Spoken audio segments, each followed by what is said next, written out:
أعوذ بالله من الشيطان الرجيم.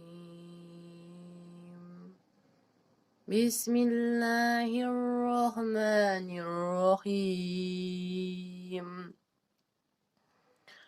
لم يكن الذين كفروا من أهل الكتاب والمشركين منفكين حتى تأتيهم البينة.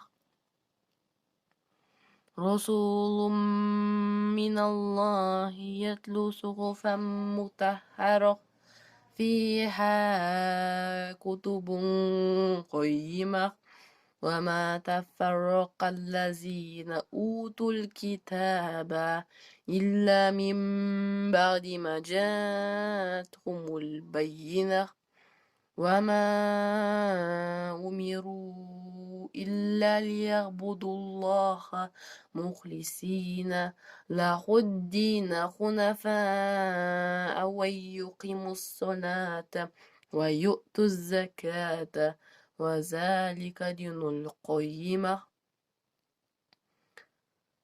إن الذين كفروا من أهل الكتاب والمشركين في نار جهنم خالدين فيها أولئك هم شر البرية.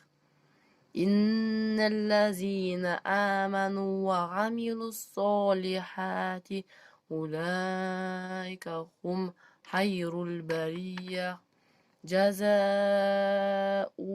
عند ربهم جنات عدن تجري من تحتها الأنهار خالدين فيها أبدا رضي الله عنه ورضوا عنه ذلك لمن خشي ربه.